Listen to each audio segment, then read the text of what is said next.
స్థలాల్ని ఏంటంటే commercial purpose కి ఇచ్చి తద్వారా వచ్చినటువంటి ఏదైతే ఆదాయం ఉందో ఆ ఆదాయాన్ని ముస్లిం సమాజంపై మనం దీన్ని ఖర్చు పెట్టాలి అని చెప్పేసి నేను మీకు గతంలో కూడా చెప్పాను, ఇప్పుడు మరలా చెప్తున్నాను సార్. ఆ ఈ కమర్షియల్ ఆస్పెక్ట్ లో ఇద్దాము అని చెప్పేసి ఏదైతే తీసుకొచ్చారో అందులో మీకు ఒక పాయింట్ టు బి నోటెడ్ ఏంటంటే, వక్ఫ్ సెంట్రల్ యాక్ట్ అనేది మోస్ట్ సెక్యులర్ యాక్ట్. ఎందుకు నేను సెక్యులర్ యాక్ట్ అన్నానంటే, గతంలో కూడా నేను చెప్పుకున్నాను, ఇది లీజ్ కి కేవలం ముస్లింలకు మాత్రమే ఇవ్వాల్సిన అవసరం లేదు సార్. యాక్ట్ చాలా స్పష్టంగా చెప్తుంది, యాక్ట్ ముస్లిం ఏతరులకు కూడాను ఇవ్వచ్చు. ఏది ఇప్పుడున్న యాక్ట్ కాదండి, ఇప్పుడు తీసుకొచ్చిన అమెండ్మెంట్ యాక్ట్ కాదు, ఇంతకు ముందు గతంలో ఉన్న యాక్ట్ కూడాను అదే చెప్తుంది. కాబట్టి దీనిపై వచ్చినటువంటి ఆదాయం ఏదైతే ఉంటుందో ఆ ఆదాయాన్ని కేవలం మన్షాయ వక్ఫ్ అంటారు. మన్షాయ వక్ఫ్ అంటే ఇంటెన్షన్ ఆఫ్ ద వాకిఫ్. అతను ఎవరైతే దానికి డొనేట్ చేశాడో అతని యొక్క ఇంటెన్షన్ ఏంటి, అతను దేనికోసం అని చెప్పేసి అతను డొనేట్ చేశాడో ఆ ఇంటెన్షన్ కోసం దాన్ని వాడాలి. ఆ డబ్బులు ఆ ముస్లిం సమాజంపై ఆ ఇంటెన్షన్ కోసం దానిపై ఖర్చు పెట్టడం జరుగుతుంది.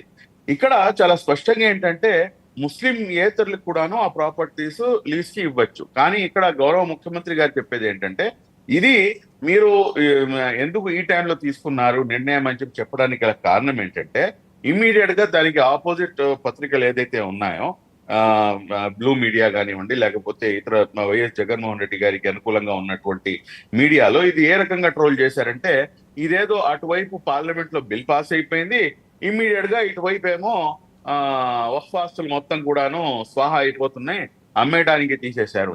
వక్ఫ్ ఆస్తు అమ్మడానికి తీసింది కాదండి. ఆ నోటిఫికేషన్ చాలా స్పష్టంగా ఏంటంటే, 2 ఎకరాల నుంచి 200 ఎకరాల వరకు ఎవరికైనా కమర్షియల్ పర్పస్ కి మీ దగ్గర ఏమైనా ప్రపోజల్స్ ఉంటే గనక ఆ ప్రపోజల్స్ మాత్రమే తీసుకొని మీరు రండి అని చెప్పేసి. కానీ దీన్ని సోషల్ మీడియాలో, దాని తర్వాత మన మెయిన్ స్ట్రీమ్ మీడియాలో ఒక వర్గం వాళ్ళు దాన్ని విపరీతంగా ఇచ్చేయడం వల్ల ముస్లిం సమాజం అపోహకి లోనైంది. అప్పుడు దాని గురించి ఇమ్మీడియట్ గా ఈ టైమింగ్ కరెక్ట్ కాదు, నువ్వు ఈ టైంలో ఎందుకు అని చెప్పేసి ఇన్వాల్వ్ అయ్యావు అని చెప్పేసి చెప్పడం జరిగింది. ఇది ఒక అంశం సార్. ఇప్పుడు రెండో అంశం, మీరు ముస్లిం ఏతరులు అన్న సబ్జెక్ట్ ఏదైతే తీసుకొచ్చారో, యూటర్న్ తీసుకున్నారు, వీటర్న్ తీసుకున్నారు, లేకపోతే టర్న్ తీసుకున్నారు, ఎటువంటి టర్న్ తీసుకోలేదండి. బాబు గారు చాలా స్పష్టంగా ఏంటంటే, డే 1 నుంచి ఒకే మాట మీద ఉన్నాడు ఆయన. మీరు గమనిస్తే కనుక లడ్డూ వ్యవహారం ఏదైతే తిరుమల తిరుపతి దేవస్థానం లడ్డూ గురించి ఎందుకు మీకు, మీ ఇంట్లో పక్కింట్లో జరుగుతున్నది మీకు ఎందుకు? ఏమండి మీరు మరి లడ్డూ గురించి ఎందుకు మాట్లాడతారు? In what way you are concerned with laddu? I am asking you sir. మీరు వక్ఫ్ గురించి మాట్లాడుకుంటున్నాం, లడ్డు గురించి వేరే వాళ్ళు మాట్లాడుకుంటారు, హిందువులు మాట్లాడుకుంటారు. ఆ టైంలో చేసినటువంటి స్టేట్మెంట్ అండి. నేను లడ్డూని కించపరుస్తూ మాట్లాడలేదు, నౌజుబిల్లా, లేకపోతే కనుక దానికి మీ సమాజంలో ప్రసాదం ఇస్తే తీసుకునే వాళ్ళు లక్షల్లో ఉన్నారు. వేరే మీరు ఇఫ్తార్ విందిస్తే అందరూ వచ్చి మీ విందులో పాల్గొనాలి. తిరుపతి స్వామి వెంకటేశ్వర స్వామి ప్రసాదం ఇస్తే తీసుకోరు. మీరు తీసుకుంటారా? I'm asking you. అప్రస్తుతం.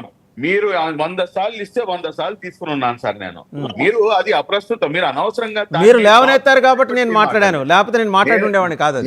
నేను చాలా స్పష్టంగా ఏంటంటే, అప్పుడు ఇచ్చిన స్టేట్మెంట్ గురించి నేను కోట్ చేశానండి. అంటే మా నోట్ నుంచి మీరు కనీసం లడ్డు అన్న మాట వినడానికి కూడా సిద్ధం లేదు.